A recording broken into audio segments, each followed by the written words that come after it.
Di sebuah kota kecil yang terpencil, terdapat sebuah sekolah tua yang telah ditinggalkan selama bertahun-tahun. Namanya adalah SD Kayu. Banyak cerita mengerikan yang berkembang di sekitar sekolah tersebut, dan kebanyakan orang menghindarinya karena reputasinya sebagai tempat yang angker dan berhantu.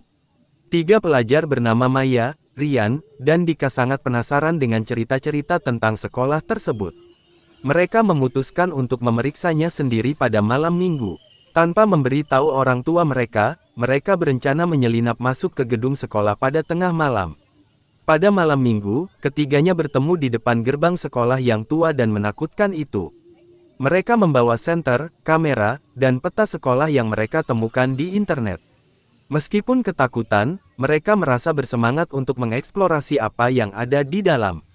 Saat mereka memasuki sekolah, suasana segera menjadi gelap dan menakutkan.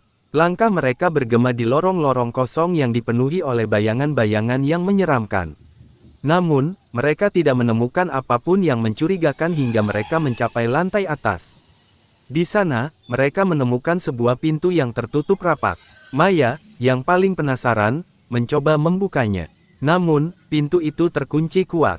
Rian menyarankan untuk meninggalkan pintu itu saja, tetapi Dika ingin mencari kunci di sekitar. Saat Dika berjalan menjauh, Maya dan Rian mendengar suara aneh dari balik pintu tersebut. Suara itu terdengar seperti bisikan angin yang menyeramkan, membuat mereka merinding. Mereka mencoba memanggil Dika, tetapi tidak ada jawaban. Ketika mereka berdua berbalik untuk mencari Dika, mereka melihat sesosok bayangan gelap yang mengintai dari balik sudut lorong.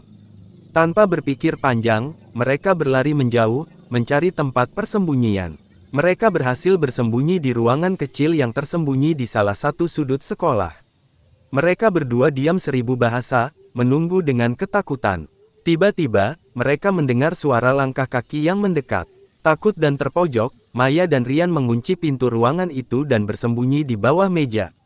Mereka merasa napas mereka tersangkut saat pintu itu digoyang-goyangkan dengan keras. Namun, tiba-tiba, suara itu berhenti. Maya dan Rian menunggu beberapa saat, tetapi tidak ada yang terjadi.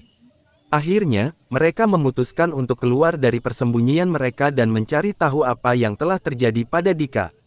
Namun, ketika mereka membuka pintu, mereka kaget dengan apa yang mereka temukan. Di depan mereka, terbaring Dika dalam keadaan tidak bergerak, matanya terbelalak dan bibirnya berbusa. Di sekelilingnya, bayangan-bayangan gelap menyelimuti. Tanpa berpikir panjang, Maya dan Rian memutuskan untuk membawa Dika keluar dari sekolah tersebut. Mereka menggendongnya dengan hati-hati dan berlari secepat mungkin keluar dari bangunan itu. Setelah mereka keluar, mereka segera memanggil bantuan. Dika dilarikan ke rumah sakit, dan setelah beberapa hari, dia akhirnya sadar. Namun, dia tidak pernah bisa mengingat apa yang terjadi padanya di dalam sekolah itu. Sejak kejadian itu, mereka bertiga bersumpah untuk tidak pernah lagi memasuki SD Kayu.